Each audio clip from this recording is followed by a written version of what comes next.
Kada, it's all these kids in here. Kada. Thank you, my baby. I don't wish this on nobody. That's my first child, and my first child is gone. Her phone always had a charge. That's what her father would tell investigators. Kada Scott never let her battery die, never went dark without warning. But on the night of October 4th, 2025, at exactly 9:47 p.m., her device went silent. No texts, no calls, no social media. Just nothing. 23 years old, a Penn State communications graduate working the night shift at an assisted living facility in Philadelphia's Chestnut Hill neighborhood. Before we begin, we would like to extend our deepest condolences to families and friends of Kada Scott, as well as everyone affected by this tragedy. According to the FBI's 2024 National Crime Information Center data, over 533,000 people were reported missing that year in the United States alone. More than 270,000 of those were women and girls, with young women between 18 and 24 experiencing the highest rates of violent victimization. Research reveals that nearly 1 in 3 women will experience stalking in their lifetime, and 40% of stalking victims are targeted by current or former intimate partners. But Kada's story wasn't just another statistic in America's missing persons crisis. What investigators would uncover in the 16 days that follow will expose a pattern of predatory violence that had been hiding in plain sight, a system failure that may have cost a young woman her life, and a suspect who'd been released back onto Philadelphia's streets despite allegedly committing an eerily similar crime just months earlier. What happened after Kada clocked in for her shift that October night would send shockwaves through a community, force prosecutors to answer uncomfortable questions, and leave a family shattered by a tragedy that might have been prevented. Those who knew Kada Scott describe her as a source of light. It hurts because I kept replaying this in my mind that she didn't even stand a chance. You can give her a week, you can give her a few days, you can give her anything. Everyone was so hopeful that we would find her and she would be alive. Her parents would later release a statement calling her a beautiful spirit whose kindness touched everyone she encountered. She graduated from Penn State just 2 years earlier with a communications degree, filled with ambitions and dreams that extended far beyond the walls of a nursing home where she'd taken a job to build her future. She lived at home with her mother in the Chestnut Hill section of Philadelphia, in a row house on Rodney Street, where family gathered, where laughter filled the rooms, where Kada was supposed to be safe. Chestnut Hill is one of Philadelphia's quieter neighborhoods. Tree-lined streets, historic architecture, a place where violence feels distant. The Terrace, where Kada worked on East Abingdon Avenue, sits nestled in this residential enclave. It's the kind of place where caregivers forge bonds with elderly residents, where overnight shifts are supposed to be uneventful. But in the days before her disappearance, something had changed. Kada had told people close to her that someone was harassing her through her phone. Unwanted messages. Persistent contact. The kind of digital stalking that leaves victims feeling violated even in their own homes. Federal statistics show that about 80% of stalking victims now experience cyberstalking, and 2/3 of stalkers pursue their targets at least once per week. She didn't know it then, but Kada was being hunted. As Kada kissed her mother goodbye that Friday evening and headed to her midnight shift, she had no way of knowing that the man who'd been contacting her, a 21-year-old from Delaware named Kian King, was already moving the pieces of a plan into motion. This single decision, to show up for work that night, would set in motion a cascade of events that would grip Philadelphia for over 2 weeks, involve the FBI and the city's most seasoned homicide detectives, and ultimately end in the wooded area behind an abandoned middle school, where human remains would be discovered in a shallow grave. Kada arrived at the Terrace just before 10 p.m., her silver vehicle pulled into the employee lot, headlights cutting through the October darkness. She parked. She grabbed her belongings. Surveillance cameras captured her walking toward the entrance. And then, investigators believe she never made it inside. According to authorities, Kada was in communication with Kian King, and she appeared to meet with him very shortly after she left work on October 4th. Philadelphia Deputy Commissioner Frank Van Orr stated that King appeared to meet Scott at her place of work and that Scott disappeared shortly after that. Her father, Kevin Scott, told NBC's Dateline, She always has her phone with her, normally always charged. To have the phone totally off, go straight to voicemail, and no text responding, that's definitely strange behavior for Kada. By dawn on October 5th, when Kada's mother couldn't reach her daughter, and her phone went straight to voicemail, a mother's worst nightmare had begun. The nursing home confirmed Kada's car was still in the lot, but Kada herself was nowhere to be found. No activity on social media. No credit card transactions. No ping from her cell phone. It was as if she'd been erased from existence in a single moment. Hit that like button if you're following this case closely. The Philadelphia Police Department launched an investigation immediately, but in those crucial first hours, they were operating in the dark. Missing people's cases are heartbreakingly common. The challenge is determining which disappearances involve foul play and which involve people who left voluntarily. But for Kada's family, there was no ambiguity. Their daughter didn't run away. She was taken.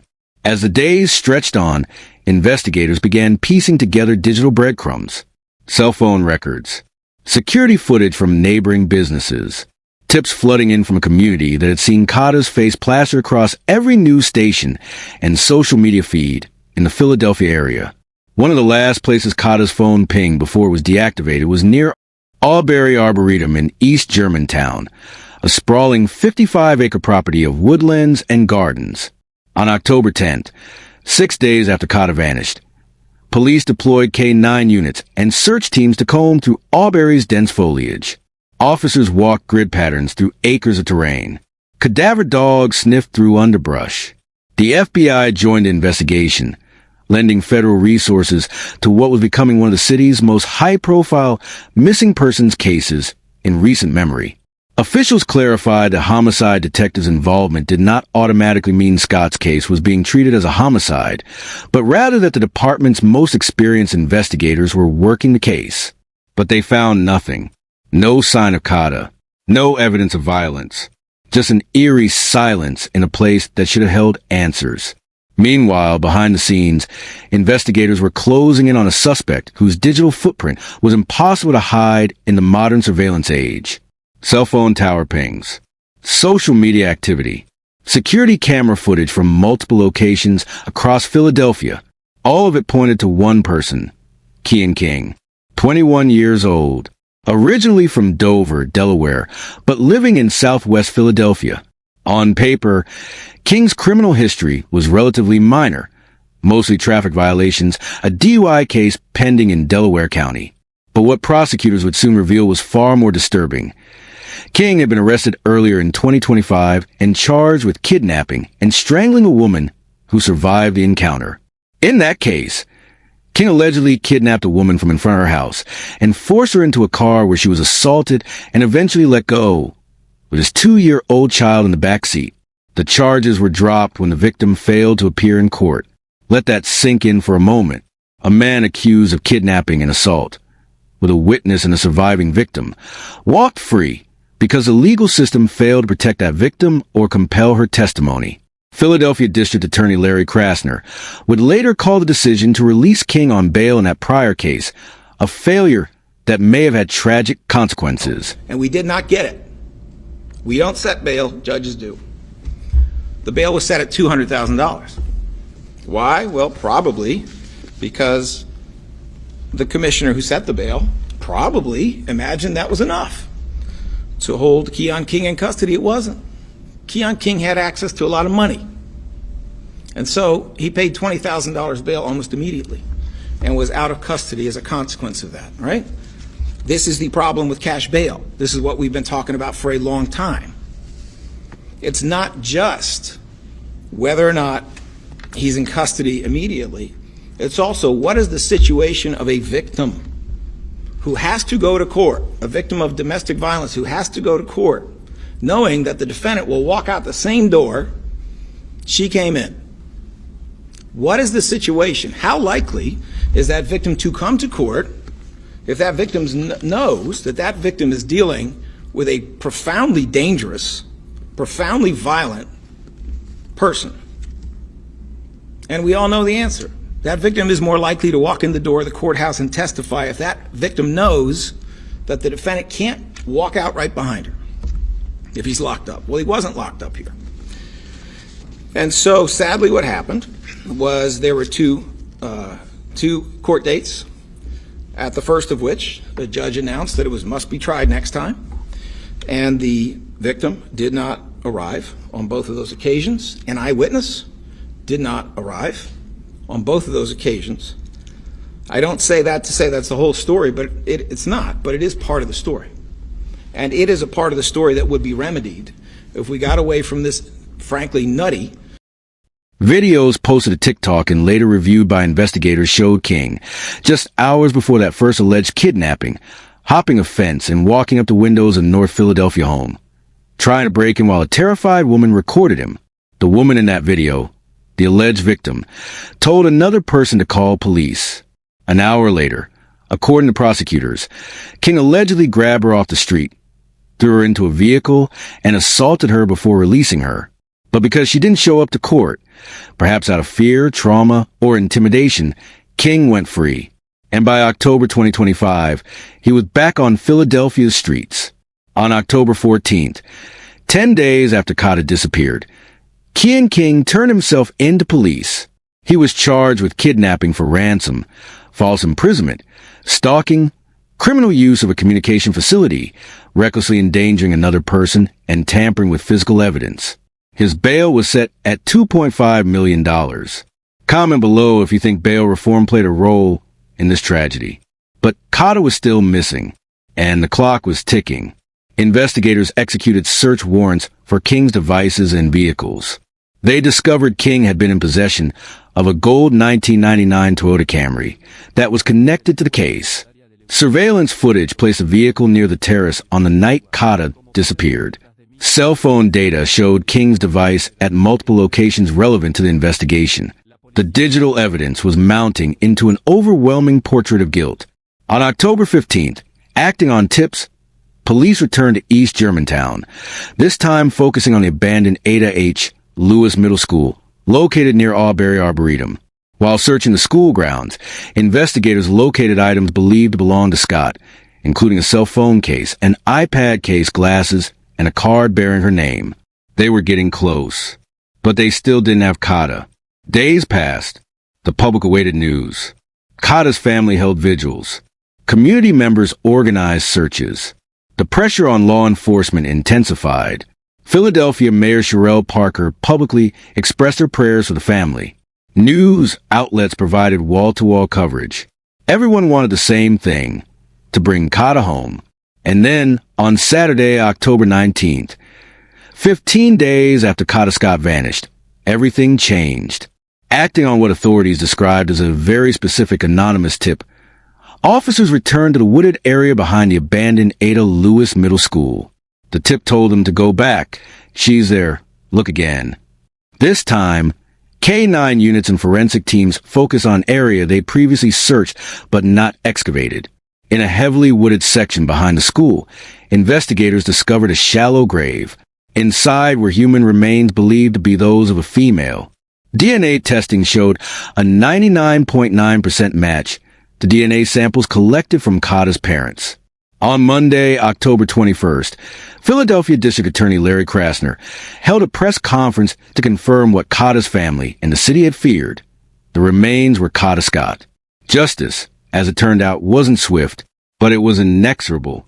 With Kada's body recovered, prosecutors immediately filed additional charges against King: arson, causing catastrophe, conspiracy, tamper with evidence, recklessly endangering another person, unauthorized use of an automobile, and receiving stolen property. Investigators revealed that King had used a stolen 2008 black Hyundai Accent, reported stolen on October 3rd, one day before Kada disappeared, to move Scott's body. Surveillance video showed the Hyundai parked at a recreation center during the late evening of October 4th, near where Scott's body was ultimately found. 3 days after Kada vanished, the vehicle was reported on fire in Philadelphia. By the time investigators tried to examine it, the car had been compacted at a junkyard. Assistant District Attorney Ashley Toxilowski told reporters, "This Hyundai Accent was on scene at all pertinent points of the investigation. His mobile device places King at every location connected to crime. But prosecutors also revealed something else. Something that suggested this case might be even more complex than a single predator acting alone. Toxilowski stated that authorities have reason to believe other people may have been involved after the fact. A matter very much still being investigated. The cause of Kada's death has not been publicly released. As of the most recent updates, King has not been charged with murder as the medical examiner works to determine a cause of death. He remains in custody at the current Fromhold Correctional Facility on $2.5 million bail, with a court appearance scheduled for November 3rd. During the press conference, officials share a statement from Scott's family. It is with profound sadness that we share the tragic passing of our beloved daughter, Kada Scott. We place our full trust in the Philadelphia Police Department and the Philadelphia District Attorney's Office to ensure that the truth is revealed and that those responsible are held accountable to the fullest extent of the law. Please honor Kada's memory by showing kindness and care to one another, just as she did every day of her life. A candlelight vigil was held in Kada's honor. Community members gathered to mourn a young woman whose life was stolen before it had fully begun. A Penn State graduate. A caregiver who showed up for work to help elderly residents. A daughter. A light extinguished. But Kada Scott's case raises questions that extend far beyond one victim and one suspect. This is a story about systemic failures in the criminal justice system, about bail reform policies that prioritize the rights of the accused over the safety of potential victims, about how a previous kidnapping case was dismissed because a traumatized survivor didn't appear in court, and how that dismissal may have enabled King to target another young woman just months later. According to the National Crime Information Center's 2023 statistics, 40% of missing persons are people of color. In 2021 alone, 521,705 people were reported missing in the United States, though the vast majority were resolved within the year. More than 600,000 people go missing annually, with over 4,400 unidentified bodies discovered each year. Every single one of those statistics represents a family like Kada's, mothers who waited by phones that never rang, fathers who organized search parties, siblings who posted flyers on telephone poles, friends who couldn't understand why someone they loved was suddenly just gone. Kada Scott's case also highlights the invisible epidemic of stalking and harassment that disproportionately affects young women. Research shows that stalking often serves as a precursor to other forms of violence, and 74% of those stalked by a former intimate partner report violence and or coercive control in a relationship. Kada had complained about being harassed through her phone in the days before her disappearance. That harassment was a warning sign, one that ended in unthinkable tragedy. The digital age has given stalkers new tools to terrorize their victims. Federal data shows that federal cyberstalking cases increased each year from 2010 to 2020, with a conviction rate of 90% and a median prison sentence of 2.5 years. But convictions only matter when cases make it to trial, when victims are too afraid to testify, when witnesses disappear, when the system fails to protect the vulnerable. Those are the moments when statistics transform into tombstones. District Attorney Larry Krasner's acknowledgement that the dropped charges against King constitute a failure that may have had tragic consequences is both an admission and an indictment. The criminal justice system is supposed to prevent violence, not enable it. But how many Kings are out there right now, walking free because a case was dismissed, a victim didn't show, a judge granted bail when he shouldn't have? Philadelphia, like many major American cities, has grappled with balancing criminal justice reform with public safety. Philadelphia consistently ranks above the national average in violent crime, with the highest violent crime rate among the top 10 American cities, with populations greater than 1 million. The deadliest year in Philadelphia history was 2021, with 562 murders. While bail reform advocates argue that presumption of innocence is a constitutional right, victims' families like the Scotts are left to wonder, what about Kada's rights? What about her right to live, to work, to walk into her job without being hunted? What are your thoughts on bail reform? Let me know in the comments. The investigation into Kada Scott's death continues. This isn't like her. She's never left home before? No, not like this. Her phone been off since Saturday, well, to my knowledge since Sunday morning, and it's going completely right straight to voicemail. So it hasn't been on since Sunday morning that I know of. What do you think's going on? I'm not sure. I'm hoping for the best, thinking positive, but yeah, something is off, it's not right. I need as much help as I can, but something is definitely wrong. She wouldn't just leave and not contact anyone, none of her friends, family, respond back as far as text messages. She's not on her Instagram, no, nothing. Prosecutors have indicated more charges may be coming. The question of whether others were involved remains unanswered. The medical examiner has yet to officially release a cause of death, and Kian King has not yet entered a plea. But for Kada's family, no trial verdict, no prison sentence, no amount of justice can bring back the daughter they lost. Her room remains as she left it. Her photographs hang on walls she will never walk past again. Her dreams of a career, of a family, of growing old, are buried in that shallow grave behind an abandoned school in East Germantown. What can we learn from Kada Scott's story? Perhaps it's that every missing persons case deserves the urgency and resources that this investigation ultimately received. Perhaps it's that victims of stalking and harassment should be believed, protected, and supported before their fears become realities. Perhaps it's that when someone is accused of kidnapping and assault, the system should do everything in its power to ensure they never have the opportunity to victimize someone else. Or perhaps the lesson is simpler, more painful.